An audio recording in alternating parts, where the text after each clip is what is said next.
Hi, welcome back to Mind Control. What's the impact you want to have on the world? My impact would be people learn from me in a way that they are empowered by what I taught them. So that when they think of what they learned from me, they no longer think of me. They think of their own base of understanding of how this world works. And so that I become irrelevant. Because if people say, this is true because Tyson said so, then I failed. That's not how you teach someone. That's teaching them by authority. I want to teach you how to think about the world, and then you say, I have a new way to understand the world, and you just run off. You don't even look back, because a new level of hunger has descended upon you, and methods and tools to feed that hunger are now accessible to you. So my impact would be that others are impacted, and they don't even remember that I had something to do with it. On my tombstone, I want the epitaph, be ashamed to die until you have scored some victory for humanity. And a victory for humanity is not a victory for yourself. It's not statues, it's not your name, it's just humanity's better off. Any of us, I think, should want the world to be a little better off for you having lived in it. That doesn't mean people praising you, not even about that. What do you have to give with no expectation of return? No one ever told me that I had to search for meaning in life. Many people look for meaning in life as though it's going to be under a rock or behind a tree. And I'm thinking to myself, you have more power than that. You have the power to create meaning in your life rather than passively look for it. So for me, I create the meaning. And meaning to me is, do I know more about the world today than I did yesterday? That enhances meaning for me. By whatever powers I have available to me, have I lessened the suffering of others? Or the corollary to that would be, have I enhanced the life of others? And I don't mean, have I devoted the whole day to doing that? Then I would be ignoring myself. But if there's some small gesture that I can do that can completely add value to someone's life, I'm going to do it. Because the leveraging of 10 minutes of my life into the happiness or enlightenment or the reduced suffering of someone else, I'd be irresponsible if I did not. If Einstein were here and we're talking with Einstein, we could talk to him for hours and hours and hours. You know what question will never come out of our mouths? Is, what college did you go to? I want to go to that same college. I bet most of your people who've sat in this chair, it's not about what college they went to. It's about their own initiative, their own drive, their own ambitions, their own curiosity. That is not taught in school, sadly. School, they view you as this empty vessel that they pour information in, and you test it over here, you get a high grade, you're praised. Is that who become the shakers and movers of the world? I don't think so. School should, as a minimum, preserve that curiosity for you. Yeah, if you lost some of it, because it's not going to be in all of us, put it back in. So that when you graduate school, you can give literal meaning to the word commencement. Commencement means beginning. It doesn't mean ending. And so you leave school and you say to yourself, I now know how to learn. I now have a curiosity of all things I have yet to be exposed to. And I will now become a lifelong learner. Without that, you become ossified in whatever was the body of knowledge that existed the day you graduated. And you will lead a life always looking back at that time, without continuing to grow who and what you can become in life. What was it about your dad that impacted you so much that you still carry today? For me, at least, was what level of wisdom did he glean in his life and then successfully communicate to me, either by example or by just explicit statement. For example, in high school, he was in gym class and they were lining up and they were about to enter the next athletic unit, and it was track and field. And the gym instructor pointed to my father online and said, Cyril Tyson, everyone look at him. He does not have the body type that would excel in track. And they used him as an example. And he says, what? No one is going to tell me what I can't do in my life. And he used that as a reason to start running. And he started track in that moment. He decided that one of his next tasks in life would be to take up running and excel at it. Within a few years of that, he became world class. At one time, had the 5th fastest time in the world.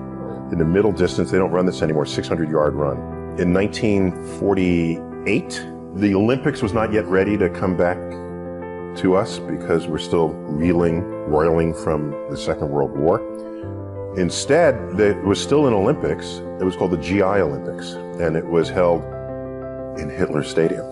So he competed in Hitler's stadium in the late 1940s, and just one of the great memories of his life. But the reason I'm saying all of that is they were competing against the New York Athletic Club. In the day, once you graduated college, you needed some sanctioning body to compete with. So there were athletic clubs. The New York Athletic Club at the time accepted only white Protestants. So there was another club called the Pioneer Club, which took everybody who was not accepted to the New York Athletic Club, which was basically blacks and Jews, is really what that came down to. And his best friend, Johnny Johnson, was coming around the back stretch, might have been the quarter mile, coming on the final straightaway. And a runner from the New York Athletic Club is a few paces behind him. And Johnny Johnson overhears that runner's coach say, "Catch that!" And he overheard this. So what did he say to himself? He said, "This is one he ain't gonna catch." And that extended his lead to the finish line. And he tells this story not with any bitter tone. So he never had that kind of tone when he shared those stories with us. It was, here's an occasion to parlay what today might be called a microaggression into a reason to excel even more than you had expected of your own abilities and talents. And so I have taken that lesson with me. I met Carl Sagan when I was 17. I was applying to colleges. He was at Cornell. I had been accepted at Cornell, but didn't know what college I wanted to go to. And the admissions office saw that I wasn't totally in the moment there. I didn't know this. They had forwarded my application to him for his reaction. I was already deep in the universe since I was 9. And he sent me a letter.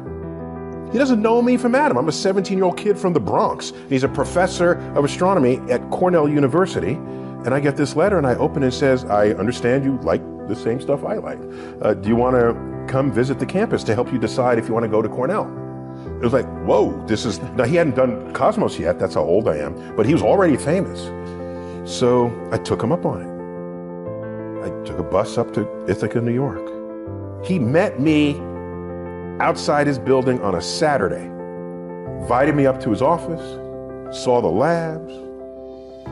I'm there in front of him. He did something really cool. He reached back, didn't even look, grabbed a book off the shelf. It was one of his books. I thought that was the baddest. That was a badass thing. Don't even have to look.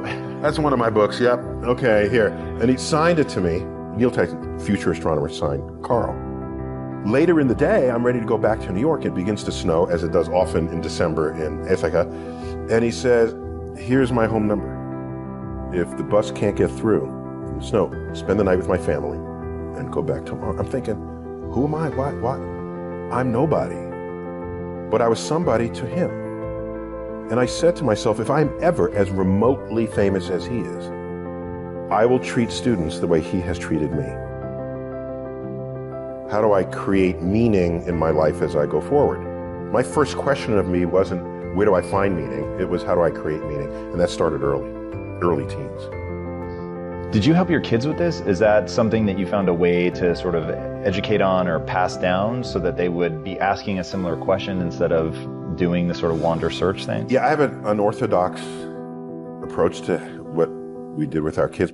We discussed this, my wife and I wanted to make sure that however they were raised, that they retained the curiosity of childhood into adulthood. Okay, let's say there's a little toddler walking here, okay, crawling on the ground, and comes up and they start grabbing this. What's the first thing? Say, no, don't touch that. Okay, this was an experiment waiting to happen that you just squashed. This is a cup, it has water in it, okay? This is breakable. The kid doesn't know that. They want to experiment, so they'll grab it, it'll fall, it'll break, water will spill all over. That was an experiment you just prevented. They are experimenting with their environment. Everything is new to them. I saw a woman walking with their kid. The kid has galoshes on and a raincoat on, and they're coming down the walkway. And there's this big, juicy, muddy puddle right there. And I said, please let the kid jump in the puddle. You know the kid wants to jump in the puddle. The kid is like 3 or 4. You know the kid, and what does the mother do? She pulls the kid around to prevent that from happening. That's an experiment in cratering. That's what craters happen that way. You splash the water, there's mud, it's fun. You get to see the cause and effect of a force, downward force operating on a fluid. Gone. That was a bit of curiosity in that moment that was extinguished. So, with our kids, curiosity, provided it does not kill them, if it meant we had extra work in front of us, I would do that extra work. And I have pretty high confidence that they'll retain that curiosity through the turbulent middle school years into high school. And what is an adult scientist but a kid who's never lost the curiosity? We live in a very fractured world today, but what is clear is that the internet has enabled, and social media have enabled people to tribalize. You might go your whole life without ever finding another person who thinks the earth is flat. You go online and you see them all, and they have conventions, and they meet here, even if it's only virtual. So you have ways to say why you are different from other people. And I don't know that that's always a healthy place to be. In a pluralistic land, you want to celebrate differences rather than go out of your way to establish differences and then claim one group is better than another. You can draw a line in the sand between people who transgress but do not hold power over you from those who transgress and do. So the coach who said catch that, he doesn't have power over Johnny Johnson unless you allow him to. This is a famous quote from Martin Luther King. You can only be ridden if your back is bent. When I grew up, it was very common to hear the phrase, sticks and stones can break my bones, but words will never hurt me. You recited this. This is what you were told when you came home, when you said, oh, you know, this bully called me a name, and sticks and stones can break my bones, but words will never hurt me. And so this was an inoculation against hate speech, really, against just evil people, just nasty people. You were able to develop a system of defenses against unpleasant people out there. And I haven't heard that phrase in a long time. What I think has happened over the years is we came to learn as a civilization that words can be hurtful. I don't have a problem with that. This is an enlightened new place to understand the role of our emotional state and how it interacts with our world around us. That's an advance in mental health. What I see on the flip side of that coin, however, is people are less able to deal with the very same people who are around today who were around back then, who are calling you names, the people who might be bullying you on the internet by saying things about you. I don't know that we have how to defend against that now other than seeing a counselor for your emotional state. I can say from the era in which I grew up, I don't give a rat's ass what you say to me, okay? Unless you are between me and some goal, then I'll have to navigate that some way. If there's a racist person or a sexist person or a person with some kind of cultural bias, I want to know that, actually. I don't want them to hide that. I want you to say everything you want to say.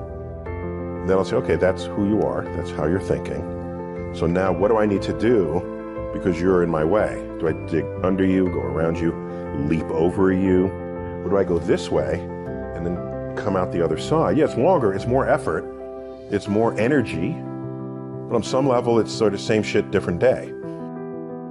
I think we should all get as high grades as you can. But if you don't get the highest grades possible, no one should be standing in judgment of that.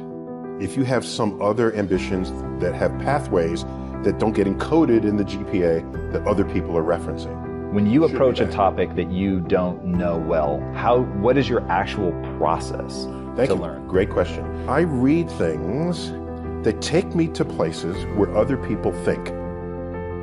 If I'm an educator, I want to know that. Because when you're speaking to me and I have some understanding of you, I can navigate your receptors for learning. I don't have to have you come to where I am. That's not right. I'm the educator, not you. You're the curious person. So I'm going to meet you on your territory. What I do for the public is almost 80+% of it is driven by duty, not by ambition. What gives you the sense of duty? Because I can do something. And if I can do it better than others, and it's for a greater good in society, I would be irresponsible if I did not. Thank you so much for watching till the end. Don't forget to share your thoughts in the comments section. Please also like, subscribe, and share this video with your friends and families. Please watch our other motivational videos. Thank you again. Here's the big challenge of life. You can have more than you've got because you can become more than you are. That's the challenge. And of course, the other side of the coin reads, unless you change how you are, you'll always have what you got. I have found in my experience that income does not far exceed personal development. Now, sometimes income takes a lucky jump, but sure enough, unless you grow out where it is, it'll usually come back where you are. Life has strange ways. If somebody hands you $1 million, best you become a millionaire quickly, so you get to keep the money. Otherwise, sure enough, it'll disappear. Somebody once said, if you took all the money in the world, divided it up equally among everybody, it would soon all be back in the same pockets. Incredible. Success is something you attract, not something you pursue. Success is looking for a good place to stay. So instead of going after it, you work on yourself. Personal development. See, the major question to ask on the job is not what are you getting? The major question to ask on the job is what are you becoming? See, the big question is not what am I getting paid here? The big question is what am I becoming here? Because true happiness is not contained in what you get. Happiness is contained in what you become. Now here's the first lesson of economics. Everybody should learn it from the time they're old enough to understand what a dollar means, how to earn one, how to get one, how to keep one, what to do with it. First lesson of economics. We primarily get paid for value. That's lesson one. Bringing value to the marketplace, that's how you get paid. You don't get paid for the time. I know it takes time to bring value to the marketplace, but you get paid for the value, not the time. Now, since that's true, here's one of the key questions of the evening. Is it possible to become twice as valuable at the marketplace and make twice as much money in the same time? Could you become 3 times as valuable? Make 3 times as much money in the same time? Is that possible? The answer is yes, if. And it's always if, right? Life is known as the big if. Harry Truman once said, life is iffy. How true. And here's the big if we're going to consider it tonight. It's possible to do much better at the marketplace if you go to work primarily on yourself. People have asked me for the last 24 years, how do you develop an above average income? And the answer is, become an above average person. Develop an above average handshake. Some people want to be successful. They don't even work on their handshake. As easy as that would be to start on. They let it slide. They don't understand. Develop an above-average smile.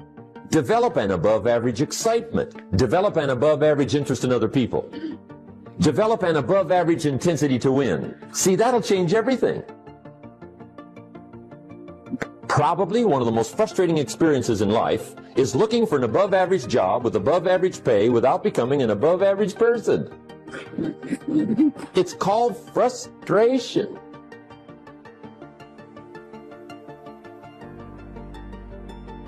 And Mr. Schoaf gave me probably the greatest clue he gave me when I first met him. He said, Jim, if you want to be wealthy and happy the rest of your life, just learn this lesson well. He said, learn to work harder on yourself than you do on your job. For things to change for you, you've got to change. Otherwise, it isn't going to change. And whether I'm talking to high school kids or business executives, my message is always the same. And it goes like this. The only way it gets better for you is when you get better. And see, that's how life gets better for you. Not by chance, but by change. Don't wish it was easier. Wish you were better. See, that triggered my whole life change. Don't wish for less problems. Wish for more skills. Don't wish for less challenge. Wish for more wisdom. That's the key. Take full responsibility for what happens to you. It's one of the highest forms of human maturity, accepting full responsibility. It's the day you know you've passed from childhood to adulthood, the day you accept full responsibility. And another note, learn to reap in the fall without apology. Without apology if you do well, and without complaint if you don't. That's maturity. It's not what happens that determines the quality or the quantity of your life. It's not what happens. And the reason is because what happens to about everybody. No different. The sun went down on all of us last night. A common event, a happening. And I found out that the same things can happen to two different people. One gets rich and one stays poor. Why is that? It's because it's not what happens, but rather it's what you do that changes everything. So that's a key phrase. It's not what happens, it's what you do.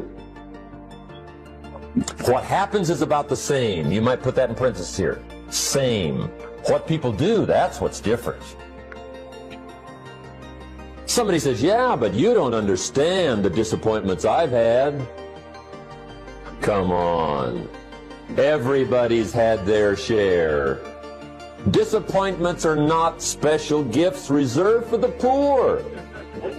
Everybody has them. The difference is what you do about it. It's not the weather. I used to blame the weather, and I discovered it rains on the rich. So see, that won't help. Two men wake up one morning, there's a rainstorm on. One of them looks out his window, sees the rainstorm, and he says, wow, what a storm. With weather like this, they can't expect you to go out and make sales. He stays home. Same morning, the other guy looks out his window, sees the same storm, says, wow, what a storm. But he says, you know what, with weather like this, what a great day to go out and make sales. Most everybody will probably be home, especially the salesman.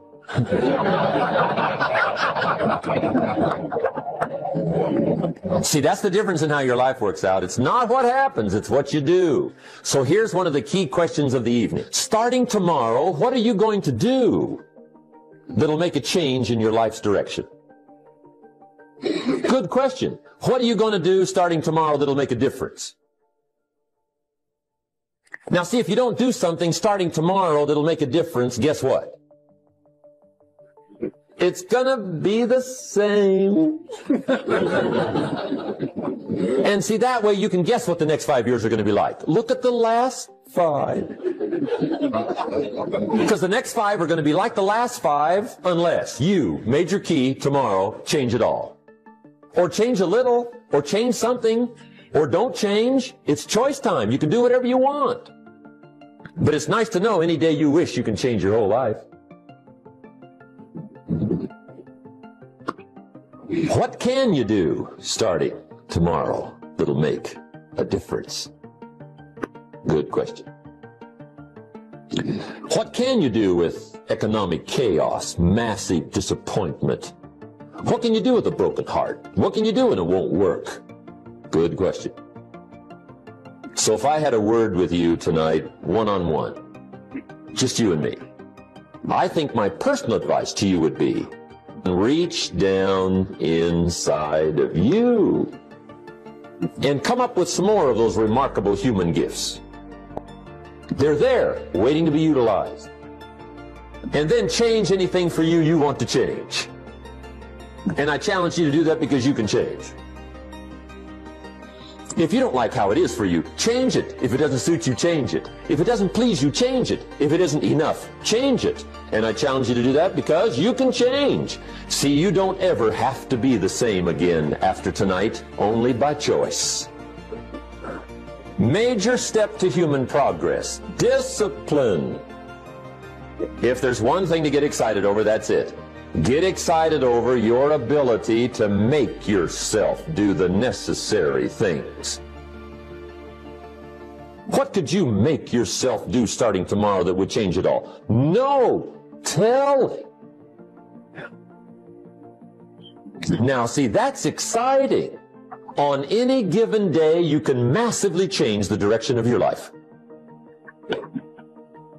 Murder is a clear example that any one person on any given day can forever alter the course of their life. It just happens to be a negative act. But just as sure as you can commit a negative act, you can also commit a positive act and forever alter your life. Whenever you wish. Now that's exciting. And whatever that act might be that changes your life, the guy finally takes a shotgun to his car and blows out every window, destroys every tire, puts 100 rounds in this shabby old thing. And he says, I have driven this embarrassing thing for the last time. And not only will I never drive it again, nobody else will ever drive it again.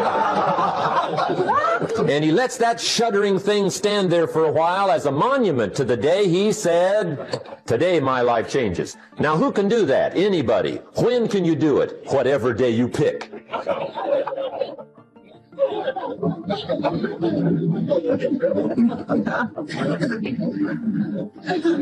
Now here's the key to discipline. Start with the little disciplines, get excited over the little disciplines, and get right on those because those will lead to the big ones. You can't handle the big challenges in life unless you take on the little ones. Make a list of all the things you can do, get right on those. Find out how things work. The first key to doing better is find out. To change your life, really, you need ideas. There isn't anything an idea can't change. And Schoaf taught me the major problem is lack of an idea, not a problem. At first, I didn't have any money. I said to Mr. Schoaf, I don't have any money. He said, that's not a problem. Now, see, up until then, I always thought it was. Right? I was confused. He said, no, the problem is lack of an idea on how to create money and wealth. It isn't lack of money, it's lack of ideas. So if you get the ideas, see, you can change anything. Now, to get ideas, you need a constant study of finding out. Now, Schoaf also said, when you find out something that works, put the information in your journal. Don't use your head for a filing cabinet. Put it in your journal so that you can do the next best thing. Repetition, repetition, repetition. Go over it. And if you repeat it, go over it, sure enough, someday, some mysterious day, the idea takes root, starts to grow, and shows up in your bank account, and your dress, and your personality, and your lifestyle. But capture the ideas in your journal. Find out how things work. Shof gave me this word for my life change. He said, study. Great word. If you wish to be successful, study success. If you wish to be happy, study happiness. If you wish to be wealthy, study wealth. Don't leave it to chance. Make it a study. Some people just go through the day with their fingers crossed. See, that won't do it.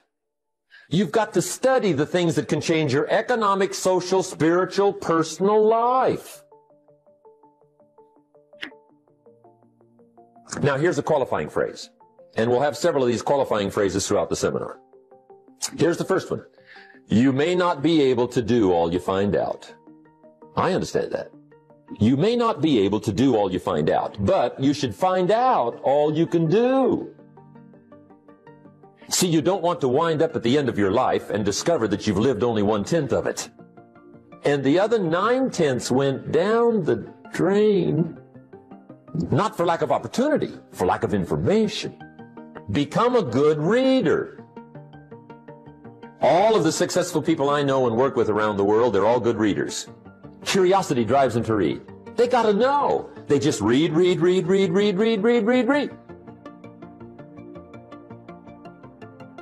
Become a good reader.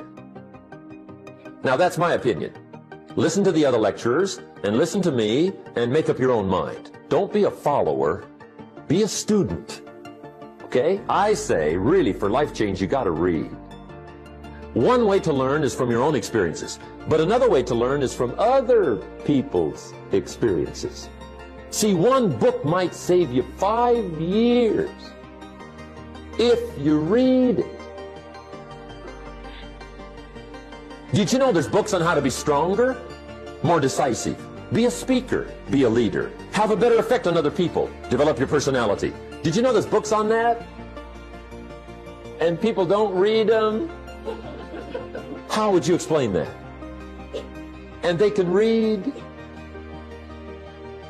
Did you know that hundreds of successful people have written their stories in books and they wrote down how they did it and people don't read it? How would you explain that? The guy's busy, I guess.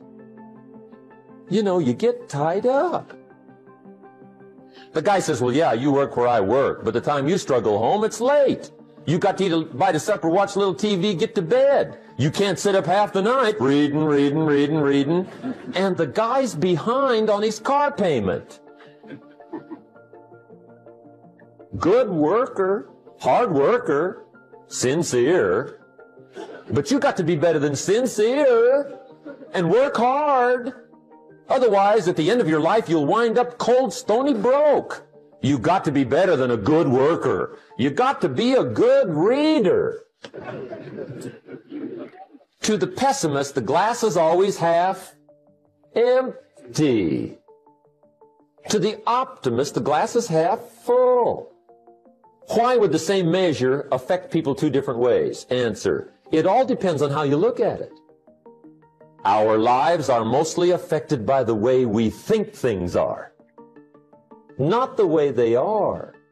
The way we think they are affects us most. There's a subject we don't have time to get into tonight called better thinking habits.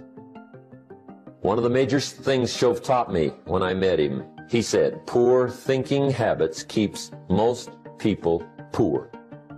Not poor working habits. Most people work hard, but they don't think hard. And Shof taught me that the mind is like a factory, a mental factory. And whatever you think about all day long pours ingredients into this mental factory. And that's what builds the economic, social, financial fabric of your life. He quoted me a Bible phrase that says, as you think, so you become. How awesome. When he talked about poor thinking habits, he had me. I used to start the day reading the morning newspaper. I mean, you can believe that or not. I'd get a cup of coffee and read the paper. I'd load up on wars and riots and murders and stabbings and killings and bank robberies and muggings and car wrecks and tragedies. I'd even read the back pages. I seem to like that stuff for some weird reason. I'd load up on all that, and then I'd start the day. You can imagine the kind of days I used to have. You walk around on your financial knees. They call you economic peewee.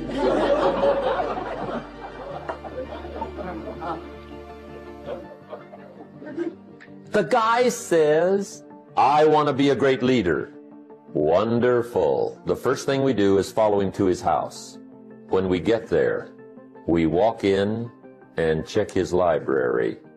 Number one. Somebody says, well, why check his library? The reason is because what a man reads pours massive ingredients into his mental factory, and the fabric of his life is built from those ingredients. You would not believe what some people have got in their house to read. You would not believe. One of the best dressed up words I know for a lot of it is trash. Can you imagine dumping a barrel of trash into this mental factory every day and coming out with a rich, dynamic, positive life? It can't be done. You might as well try making a cake with cement. The kids back in Danbury, Connecticut, high school, they're asking me questions one day. I'm talking to the kids. Kids got good questions these days. One of them said to me, Mr. Rohn, how do you build the good life? I said, it's simple. It's not easy, but it's simple. Here's how you build anything. Select the right ingredients, keep out the wrong ingredients, and it starts with thought. Everything starts with thought. So you must be wise and careful what you think about, because that starts everything. You got to be wise and careful. I asked the kids, what would happen if somebody dropped sugar in my coffee? They said, well, you'd be okay. I said, what if somebody dropped strychnine in my coffee? They said, well, you'd be dead. I said, correct. Lesson 1. Life is both sugar and strychnine. You gotta be careful. I said, what if my worst enemy drops in the sugar? They said, will you be okay? I said, what if my best friend, even by accident, drops in the strychnine?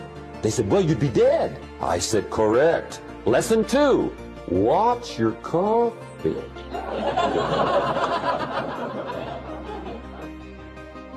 You got to be careful. See, it doesn't matter who hands you the bad stuff.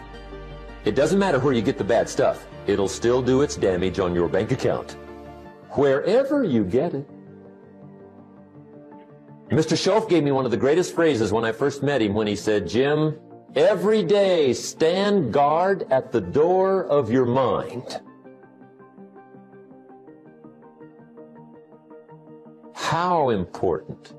Stand guard at the door of your mind. And you decide what goes into your mental factory. Don't let anybody just dump anything they want to in your mental factory, because you've got to live with the results.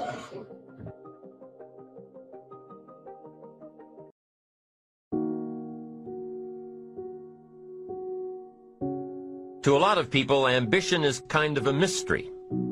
The dictionary says it's an eager desire for distinction, power, or fame. But what does that really mean? Well, let's start with the word eager. Eager to see our kids in a dance recital. Eager to see an old friend. Eager to shop for a new car. Eager sounds like a lot of fun. But do you ever hear people say they are eager to live a better life? Eager to have a better family? Eager to make a lot of money? Probably not. And that's a problem. Because how I see it, living a better life, having a better family, and making a lot of money takes an eager desire. We have the remarkable ability to get exactly what we must have, but there is a difference between wishes and desires. We've all heard people say, "Oh, I wish I could just drop 5 pounds. I want to be a little lighter."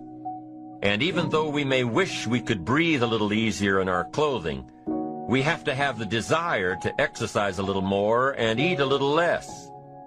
The "I wish I could lose weight" has to become, "I have the eager desire to lose weight." I'm also sure you've heard people talk about wishing they had more money to pay the bills, or just to take a little pressure off of life. But before their lifestyle can change, their wish needs to become a desire. If they really desired change, they wouldn't spend their evenings just watching TV and wishing they were doing something more.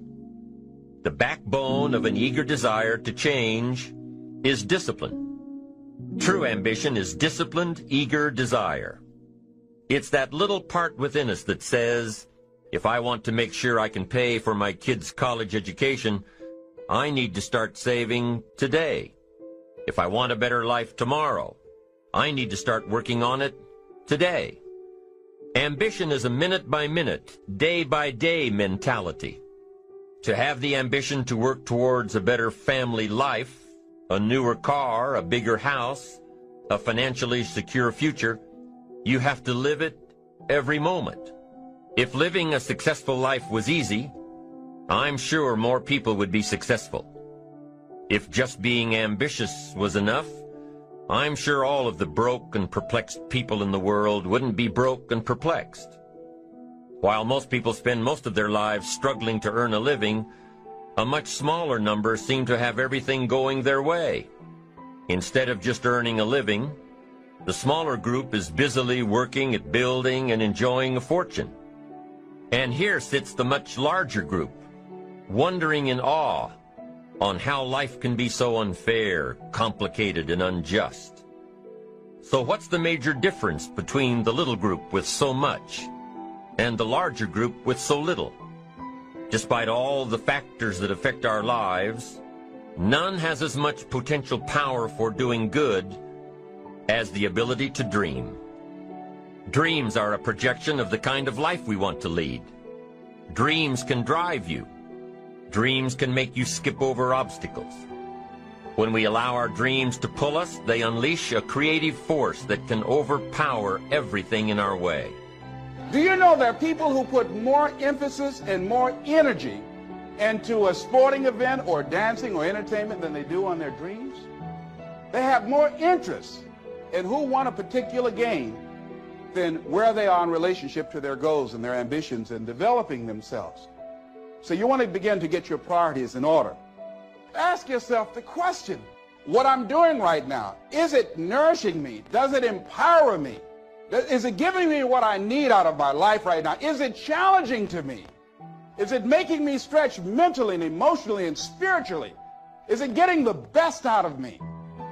To unleash this power, though, your dreams must be well defined. A fuzzy future has little pull power. Wishes are fuzzy. To really achieve your dreams, to really have your future plans pull you, your dreams must be vivid. If you've ever hiked a 14,000-foot peak in the Rocky Mountains, one thought has surely come to mind. How did the settlers of this country do it? By foot. Can you imagine hauling all of your worldly goods with you? These people had dreams, big ones. They had ambition. They didn't focus on the hardship of getting up the mountain. Despite all of their pains and struggles, births and deaths along the way, those who made it to the other side had a single vision: to reach the land of continuous sunshine and extraordinary wealth, where everything was possible. Their dreams were stronger than the obstacles in their way. You've got to be a dreamer. You've got to see the future finished in advance. You've got to see the finish line while you're running the race. And you've got to be willing to put yourself through the paces of doing the uncomfortable until it becomes comfortable. Because that's how you realize your dreams. Don't you sometimes wonder why so many immigrants who come to America can build a new life and a fortune while many of the people who were born here are barely surviving? They have a dream, a defined goal, ambition. Take Ben Franklin, for instance. When most people think of Ben Franklin, they remember the kite and the lightning bolt and the discovery of electricity. What a lot of people may not know is that Ben Franklin was one of the first writers to address self-making. I'm sure you've heard the saying, fish and company start to stink in 3 days. Well, that was one of hundreds of Ben Franklin's comments on life.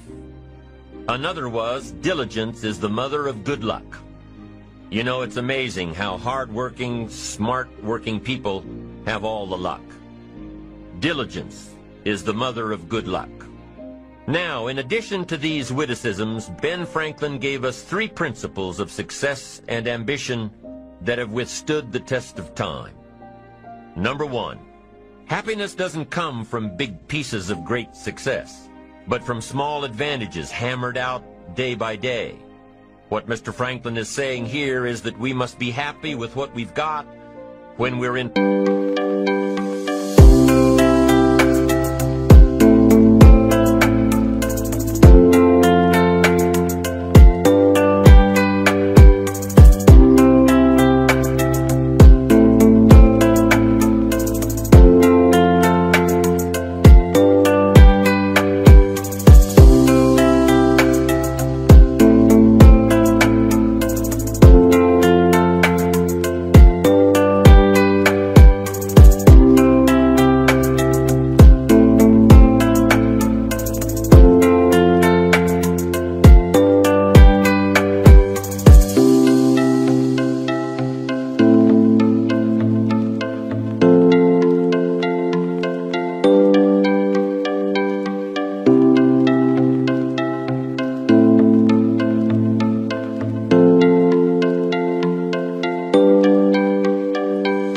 pursuit of what we want.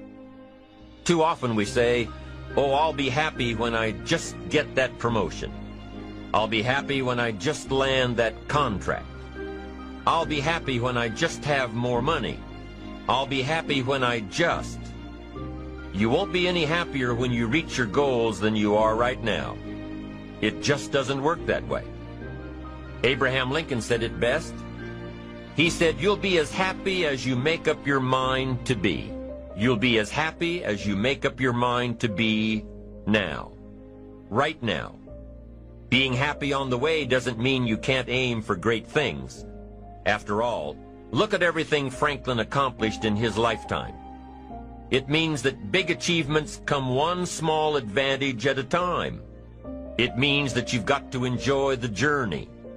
It means that you must enjoy and take pride in your little accomplishments. It means enjoying who you are becoming in pursuit of your eager desire. Every day, every single day. Ben Franklin's second principle said that life is plastic. Within each of us is the power to mold ourselves and mold our environment. And it is within our power to work it and form it every minute, every day, every month, every year. By using your mind and your abilities and your attitude to work a little each day on molding your life, you'll soon see how magnificent your power is to gain those small advantages each day, the little steps it takes to build up to success. Principle number 3, success is a pleasure. If what you are doing today isn't satisfying, gratifying, guess what? You're really not successful. It doesn't matter how many worldly possessions you may have, how many cars, how many toys, how much money. If you're not happy,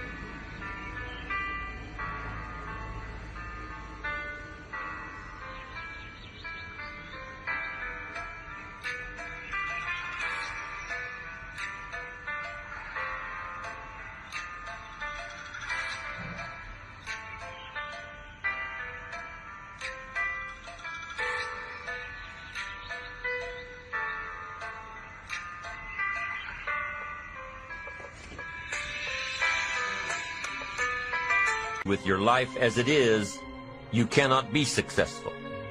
Now, I know that success is a relative term. It means different things to different people.